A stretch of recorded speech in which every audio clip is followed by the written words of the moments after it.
There's no place like home. There's no place like home. Toto? Am I home? Toto? Vanilla sugar cookies? There's no place like home when I have sparkly vanilla sugar cookies.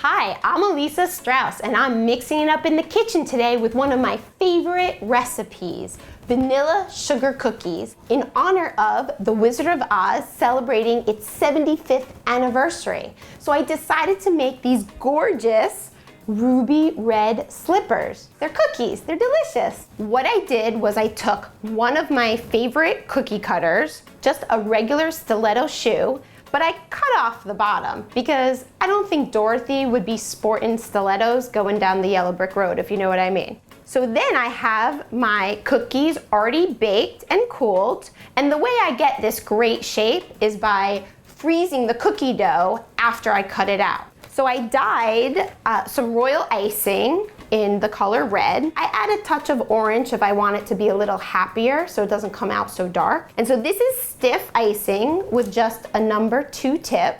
And what I'm going to do is have an outline of the cookie just around the edge, but I'm going to stop at the heel because I'm going to do a little detail later on. After the outline dries, you're ready to flood your cookie. So I just used some royal icing that's been loosened with a little bit of lemon juice.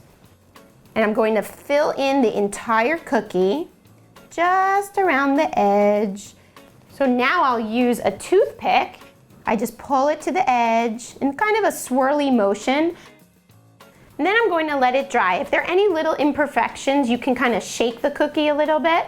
This way it can sit, and I put disco dust on after. If you don't have edible disco dust, you could always use just sanding sugar, something from any kind of cooking store. You could use rock candy, anything that'll be red and sparkly. Now I'm going to make our rolled fondant decorations. I'm going to make a bow and a little heel just to give it a little something extra.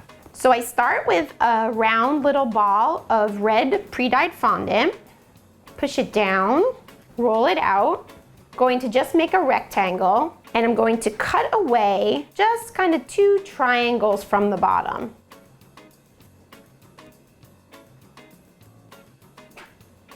Ta-da!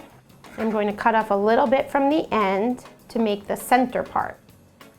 So now I want to give my bow a little bit of doughiness. So I'm going to push it back together, pinch it in the middle, just like that. And I'm going to put the center part on. And the nice thing about this fondant is that it really just sticks together. If you found that it wasn't sticking, then go ahead and attach it with a little bit of water. So wrap it around, flip it over, squeeze, squeeze. If you have a veining tool, then it's great because it just adds a little bit extra dimension. So I just put 2 marks on each side, just like that. So here's my bow. Let me move it off to the side. Let me do my heel, and then we'll assemble it all. So for the heel, all I need to do is make a little sliver, and then you just want to cut. Just a little rectangle. That's it. All right, let me grab my cookie. I have my cookie completely dried, and I'm going to attach my fondant bow. It should stick on its own. If it doesn't, just use a little bit of water. And I'm going to save the heel for later, after the disco dust goes on. I have my cookie, it's ready to go. I have clear piping gel, my disco dust. Again, if you're using sanding sugar, totally fine.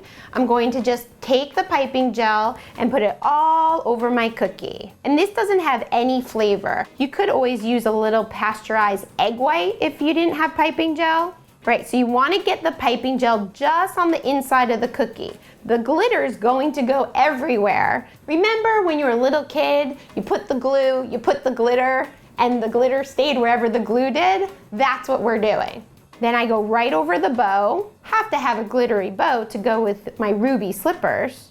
So I've grabbed my disco dust and I'm going to put it over my cookie, just like I would glitter over glue. Just sprinkle it on. You just want a light dusting. If you want and you're doing a lot of cookies, you can just leave it to sit, but it doesn't take that long. You'll see. Right away, I can shake my cookie. You see the excess comes off, and then I like to just use a brush, so just a dry brush. Make sure it's not the same brush that you use to do the piping gel. Okay, and then I'm going to grab my heel and put it on my cookie. I just take my brush, add a little bit of piping gel. You could use just a little touch of water. I'm going to grab my heel from before. I just love the chocolate brown color because it just adds a nice contrast. If you wanted to make a gold heel or a silver heel, you could do that too. All right, and there's our cookie. Thanks so much for watching this episode of Mixing It Up in My Kitchen. Please look below for all the tools and ingredients and ask me any questions you have. I'm happy to answer them. Let me know what you want to learn, or if you're just curious about where I get a certain ingredient, ask me. Make sure you subscribe for next episode. You won't want to miss it. See you next time.